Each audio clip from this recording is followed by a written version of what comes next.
আবু বকর রাদিয়াল্লাহু আনহু তিনি মুখ খুলে ফেললেন। তিনি বললেন, ইয়া রাসূলুল্লাহ, আমার কাছে মনে হয় সব থেকে গরীব সাহাবী, সব থেকে গায়ের রং যার কালো, যার দেখতে খুব সুন্দর নয়, দেখতে খুব স্বাস্থ্যবান নয়, এইরকম একজন আমাদের মহব্বতের একজন মানুষ আছে, তার নাম হলো বেলাল।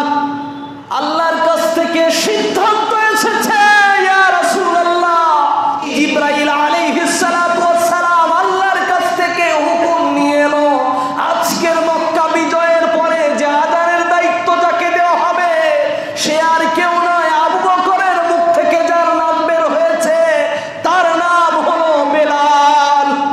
বেলাল কেমন সাহাবী! ইন্নাল হামদালিল্লাহি নাহমাদুহু ওয়া নাস্তাঈনুহু ওয়া নাস্তাগফিরুহু ওয়া নু'মিনু বিহি ওয়া নাতাওয়াক্কালু আলাইহি ওয়া নাউযু বিল্লাহি মিন শুরুরি আনফুসিনা ওয়া মিন সাইয়্যাতি আ'মালিনা মান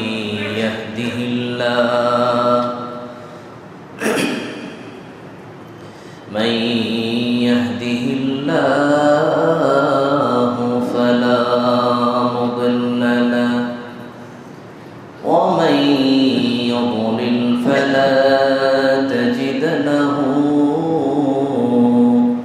وليا مرشدا وأشهد أن لا إله إلا الله وحده لا شريك له وأشهد أن سيدنا إيماننا قدوتنا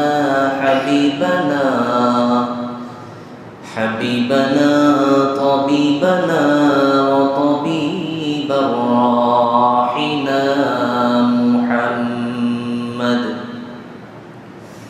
الذي أرسله بالحق بشيرا ونذيرا وداعيا إلى الله بإذنه وسراجا منيرا فقد قال الله تعالى في كلامه المجيد وفرقانه الحميد أعوذ بالله من الشيطان الرجيم إن أكرمكم عند الله أتقاكم প্রশংসা জ্ঞাপন করছি সেই আল্লাহ পাক রব্বুল ইজ্জতের, যে আল্লাহ আমাদের সকলকেই জুমা মসজিদে উপস্থিত হতে পেরে কিছু কথা বলার এবং শোনার জন্য তৌফিক এনায়েত করেছেন। সেই মহান পাক রব্বুল ইজ্জতের দরগাহে সকলেই আওয়াজ দিয়ে প্রশংসা করে পড়ছি আলহামদুলিল্লাহ। অতঃপর অগণিত শান্তির ধারা দরুদ বর্ষিত হোক শেষ নবী মুহাম্মদুর রাসূলুল্লাহ সাল্লাল্লাহু আলাইহি ওয়াসাল্লামের প্রতি, সকলে পড়ছি আমিন। সূরাতুল হুজরাত থেকে একটি মাত্র আয়াত তেলাওয়াত করেছি। আজকের কথা বলার আলোচ্য বিষয় তাকওয়া নিয়ে কিছু কথা বলার জন্য আমরা চেষ্টা করব ইনশাআল্লাহ তাআলা। ওমা তৌফিকি ইল্লা বিল্লাহ। আল্লাহ পাক রব্বুল আলামিন পবিত্র কোরআনের ভিতরে তাকওয়া নিয়ে আমাদেরকে কি তিনি জানিয়েছেন।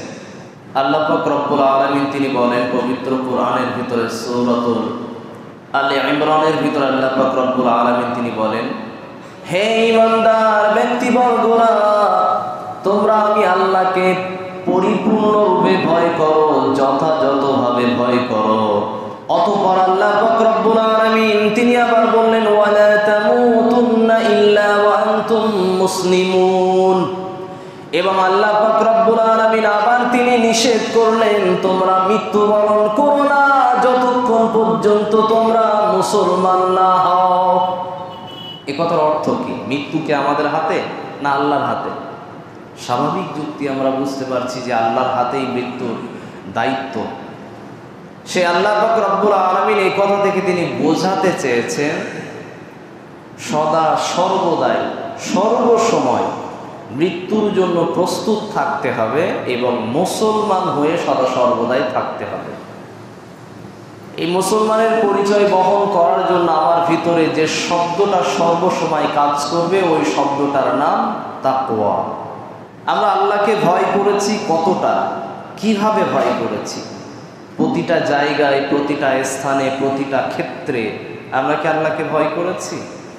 ব্যবসা বাণিজ্যের ভিতরে, আদান প্রদানের ভিতরে, যত মানুষের সঙ্গে কথাবার্তা বলার ভিতরে কোনো বোকা, কোনো পাগল, কোনো মেন্টাল, এরকম কোনো ব্যক্তি, যেই ব্যক্তি ভারসাম্যহীন মানসিকভাবে, সেই ব্যক্তির সঙ্গে যখন আমরা কথা বলেছি, আমি কি একবারও ভেবেছি যে লোকটা পাগল, ভারসাম্যহীন, মানসিকভাবে অসুস্থ, সে লোকটা হতে পারে তো সম্পূর্ণ বিনা হিসাবে তার জান্নাত? আমার তো উচিত ছিল এইটা, সেই পাগলটার সঙ্গে, সেই মানসিক ভারসাম্যহীন ব্যক্তিটার সাথে আমার উচিত ছিল, ওই ব্যক্তিটা তো জান্নাতের মেহমান, ওর সাথে তো আমার ভালো আচরণ করার কথা ছিল। কিন্তু আমরা কি তাই করি? না, আমরা তা করিনি।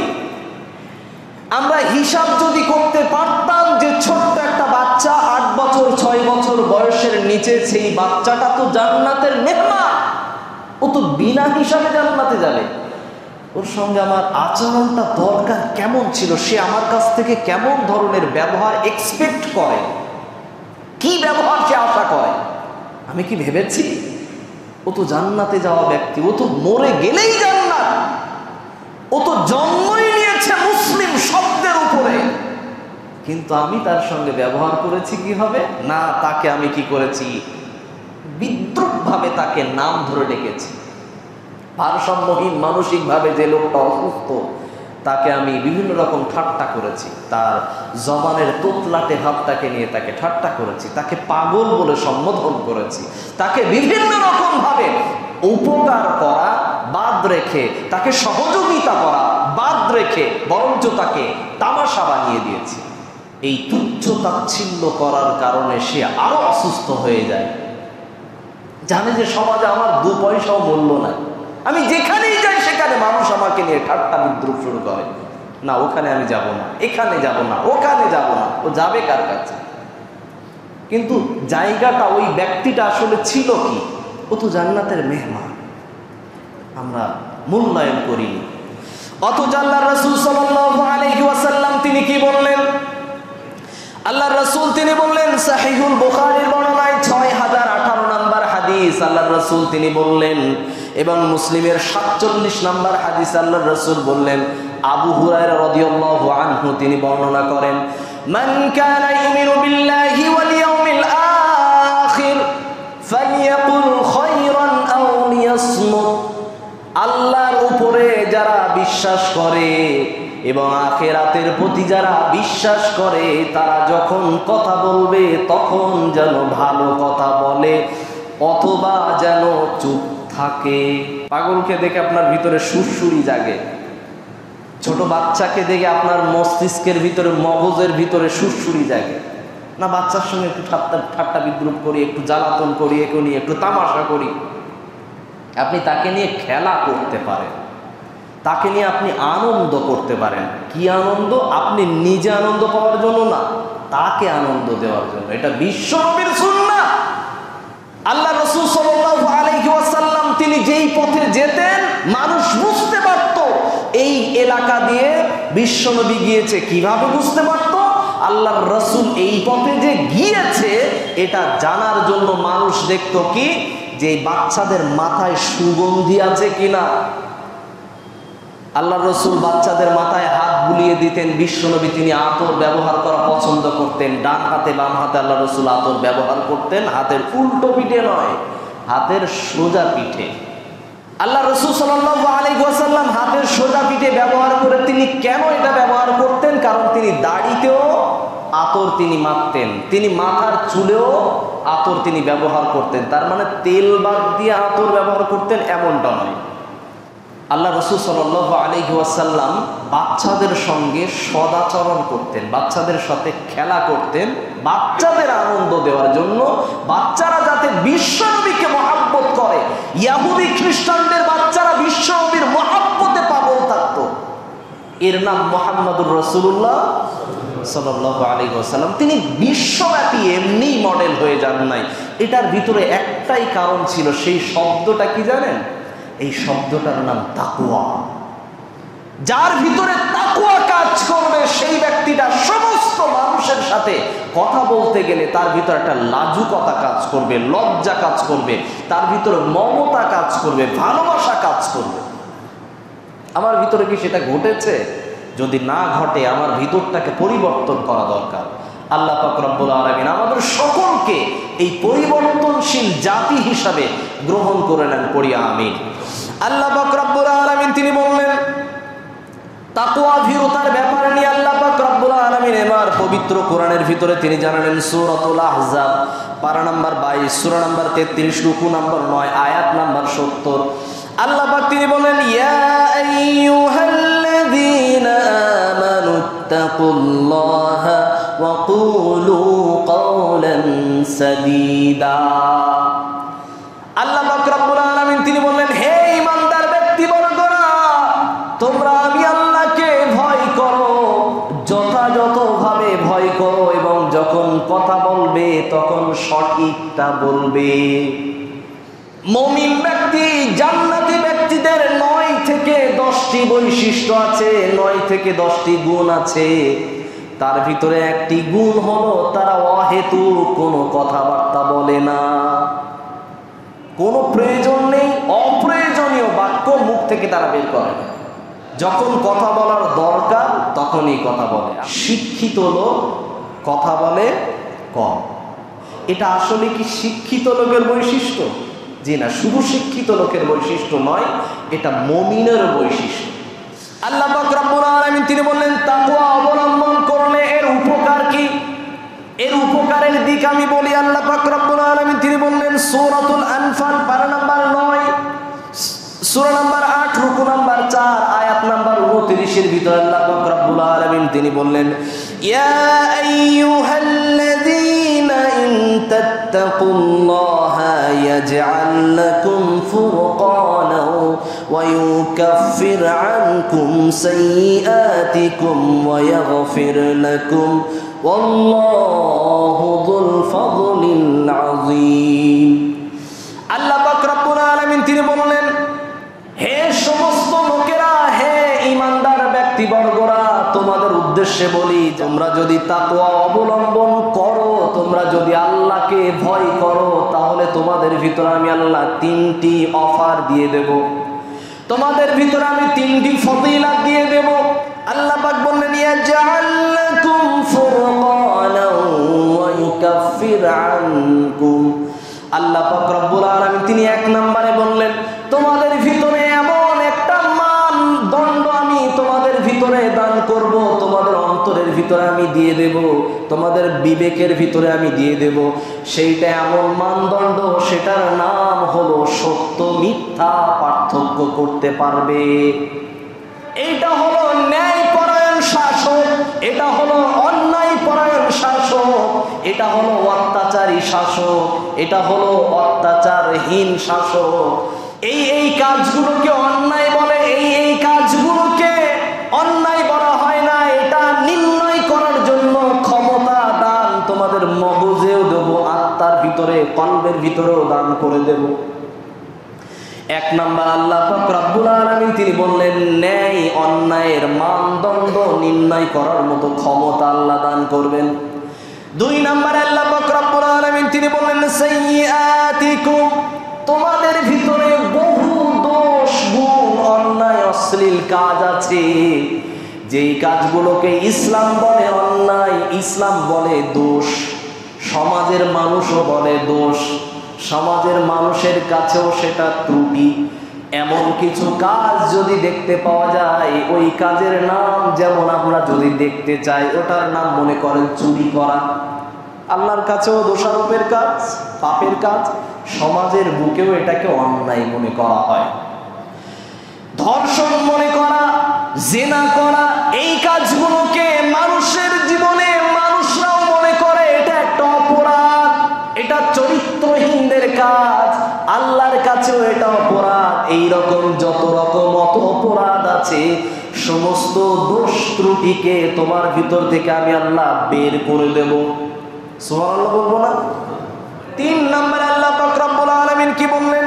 ওয়ায়াগফির লাকুম আল্লাহু যুল ফাদলিল আযীম। তোমাদের জীবনের যত রকম গুনাহ আছে, সাগীরা গুনাহগুলোকে আমি আল্লাহ নির্দ্বিধায় সম্পূর্ণ মাফ করে দেব। আমরা তাহলে কয়টা পেলাম? 1, ন্যায় অন্যায়ের পার্থক্য করার জন্য একটা মান নির্ণয় করার মতো একটা ঈমান, ক্ষমতা, মগজ এবং কল, অন্তর, এই রকম আল্লাহ পাক রব্বুল আলামিন মান নির্ণয় করার জন্য একটা তিনি দান করবেন।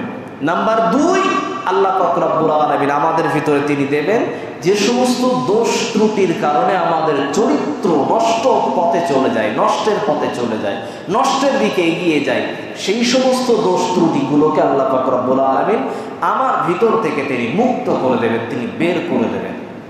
নাম্বার 3, আল্লাহ পাক রব্বুল আলামিন তিনি বললেন এরপরে আমার জীবনের সমস্ত গুনাহ খাতাগুলোকে আল্লাহ মাফ করবেন। এই 3টি কথা ছাড়া আমাদের জীবনে আর কিছু চাওয়া আছে? অন্যায় ন্যায় বিচার করার জন্য আপনাকে যদি বলা হয় একটা ভালো বিচারক দরকার এই সমাজের জন্য, কোন পলিটিক্যাল লিডার আমার প্রয়োজন না, আমার প্রয়োজন হলো একজন ভালো বিচারক প্রয়োজন। এই বিচারক দেশের ভিতরে ছেয়ে গেছে, কিন্তু দুর্নীতিবাজ আর অন্যায়কারীর সঙ্গে আপোষ করে নেওয়ালা, এই রকম বিচারকদের জন্য দেশে অন্যায় আর অন্যায়, অন্যায় আর অন্যায়। দেখা যায় যে সমস্ত ভালো ব্যক্তি তারা থাকে কি কারাদণ্ডে, তারা কারাগারের ভিতরে, তারা জেলখানার ভিতরে। যারা অন্যায়কারী, যারা জুলুমকারী, অত্যাচারী, যারা ডাকাত, গুন্ডা, মাস্তান, তারা দেশের ভিতরে সম্পূর্ণ গর্ব করে সগর্বে দেশের ভিতরে ঘুরে বেড়ায়। এটা কাদের কারণে?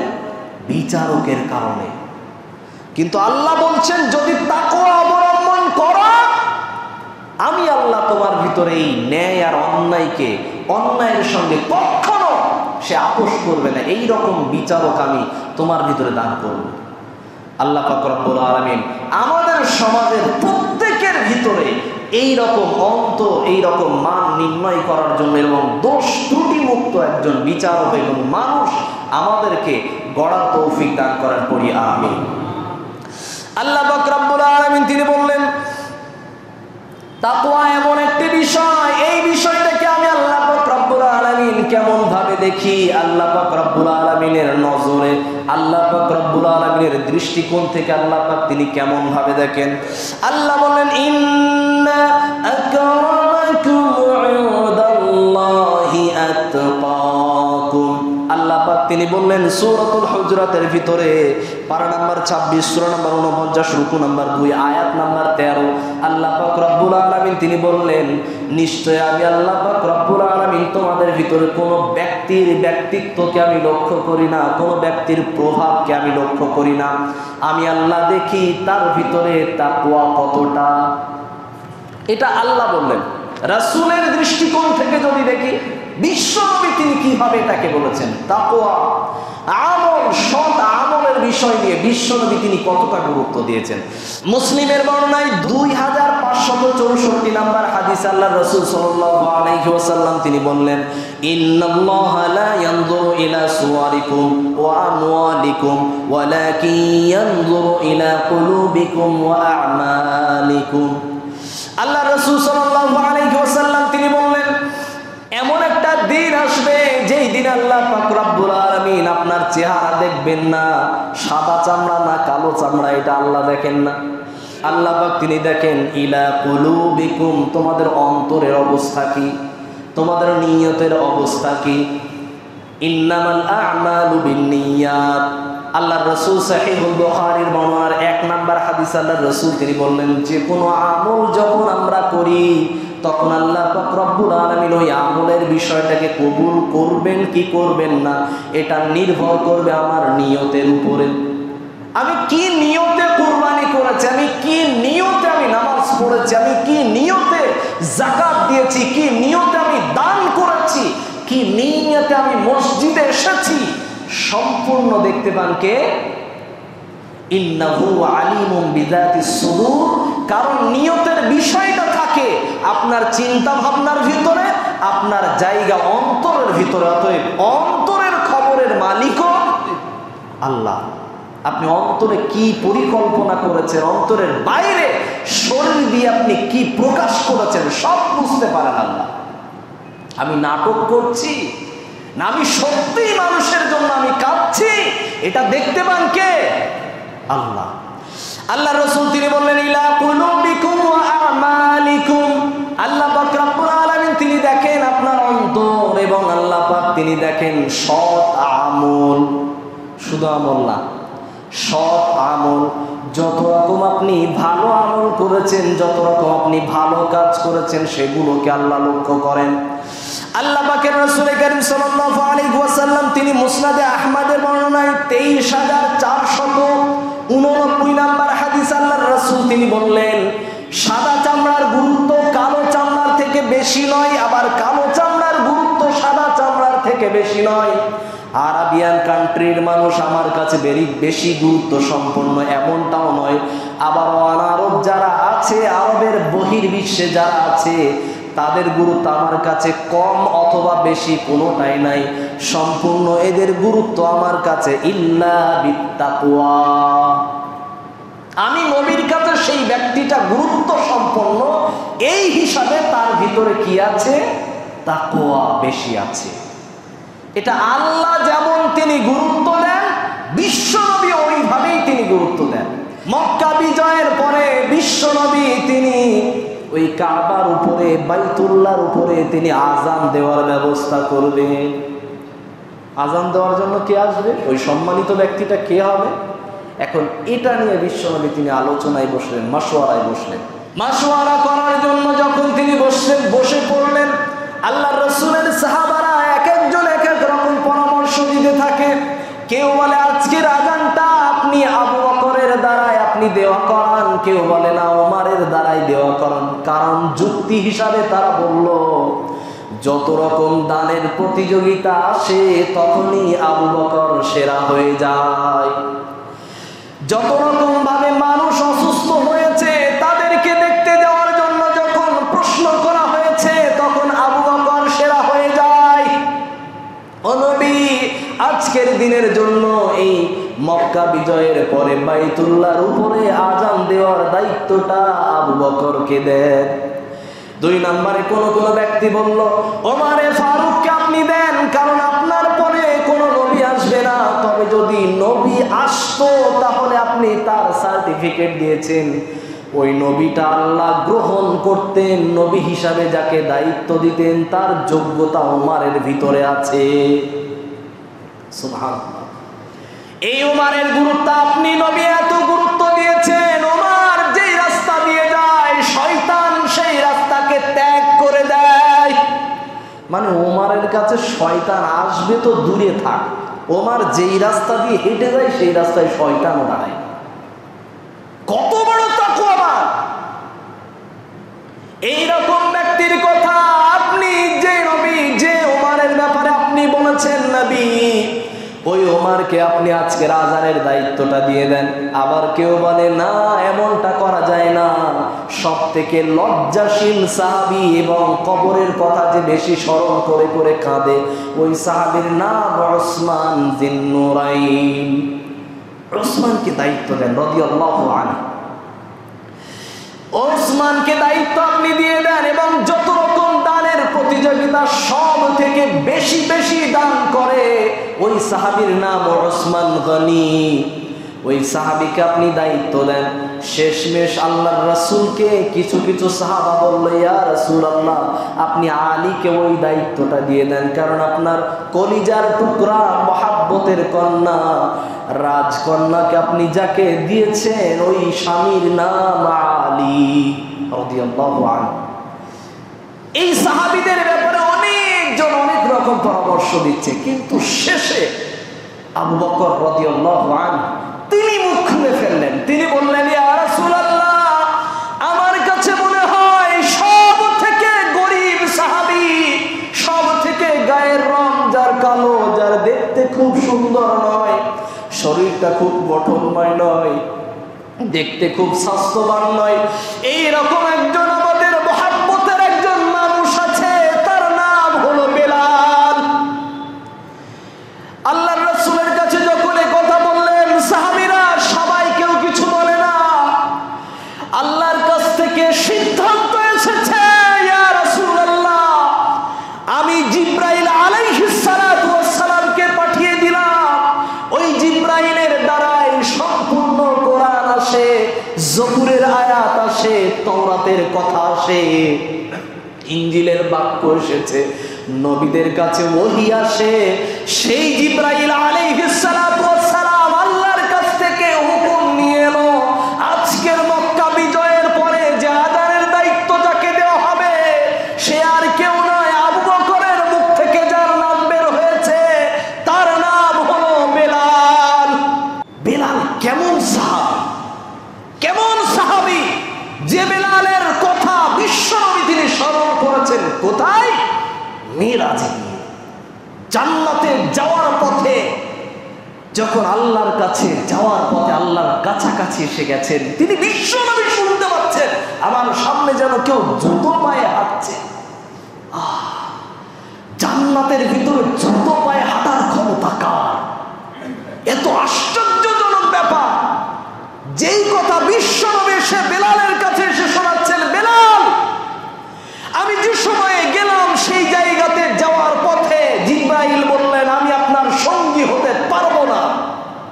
যে সময়ে আমার সঙ্গে কেউ যেতে চাচ্ছিল না, ও বেলাল, তুমি কি এমন আমল করো একটু বলো তো? এত সাহাবী, এত গুরুত্ব সম্পন্ন সাহাবীরা আছে, তাদের কারো সঙ্গী আমি পাই নাই। জান্নাতের ভিতরে তোমার পায়ের আওয়াজ পেয়েছি আমি। বেলাল, তোমার পায়ের এত দাম, তোমার মগজের এত দাম, তোমার তাকওয়ার এত দাম, যে জায়গাতে তুমি এখনো মরো নাই, তোমার এখনো মৃত্যু হয় নাই, অথচ আল্লাহ আমার সামনে তোমার কদমের জুতোর আওয়াজের কথা আমাকে আমার কানে শুনিয়েছে।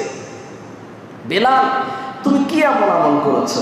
বেলাল বললেন, ইয়া রাসূলুল্লাহ, আমি তো হতভাগা, আমি তো গুনাহগার বান্দা, আমি আল্লাহর একজন নগণ্য বান্দা, আমার বেশি কিছু আমল নাই, আমার যখনই ওযু ভেঙে যায় আমি সাথে সাথে ওযু করে নিই, অতঃপর আমি 2 রাকাত করে নামাজ পড়ে নিই। সুবহানাল্লাহি ওয়া বিহামদিহি। আল্লাহর কাছে এই আমলটা এত প্রিয় হয়ে গেছে, আল্লাহ বিশ্বনবীর মেরাজের সময়ে বিশ্বনবীকে তিনি সার্টিফিকেট হিসাবে এটা দণ্ডায়মান করে দিলেন যে নবী, আপনি যে জান্নাতে এসেছেন, যে জায়গাতে আমি আল্লাহর সাথে সাক্ষাতে এসেছেন, ওই জায়গায় বেলালের জুতোর আওয়াজ আমি আপনার কানে শুনিয়ে দিলাম। আমি আপনাকে বলতে চাই, বেলাল রাদিয়াল্লাহু আনহুর কথা যখন জিবরাইল আলাইহিস সালাতু ওয়াস সালাম এসে বললেন বিশ্বনবীকে, বিশ্বনবী তখন তিনি বললেন, আবু বকরের সিদ্ধান্ত, আবু বকরের পরামর্শ আল্লাহর কাছে গ্রহণীয় হয়ে গেছে। সুবহানাল্লাহ। আমি আপনাকে বলতে চাই, বেলালের যে বিষয়টা ছিল, তিনি যে অনেক আমল করতেন এমনটা না। বেলালের কত রকম পরীক্ষা করা হয়েছে, বেলালের কত কষ্ট দেওয়া হয়েছে, এটা নিয়ে একদিন আলোচনায় আনবো ইনশাআল্লাহ তাআলা। আল্লাহ পাক রব্বুল আলামিন এই বেলালের উপরে যে কত রকম পরীক্ষা করেছেন, বেলালকে দিয়ে যে মক্কার কাফের বেঈমান মুশরিকরা এর উপরে যে কত রকম টর্চার নির্যাতন করেছে, তার কোন রকম সীমারেখা ছিল না। যেগুলো দেখে মানুষ কাঁদত, যেগুলো শুনে মানুষ কেঁদেছে, ইতিহাস সাক্ষী, পৃথিবী সাক্ষী বেলালের উপরে কত রকম নির্যাতন এসেছে। তারপরেও সেই বেলালের মুখ থেকে বের হতো আল আহাদ, আল আহাদ, কুল হুয়াল্লাহু আহাদ। আল্লাহর নামের এই মহাব্বতের শব্দ তিনি কোনোদিন বাদ দিতেন না। যত কষ্ট আসুক, যত পরীক্ষা আসুক, আল্লাহ পাক রব্বুল আলামিন আমাদের সকলকেও যেন তার মতো তাকওয়াবান হওয়ার আমাদের সকলকে যেন তৌফিক দান করি। আমিন। বারাকাল্লাহ।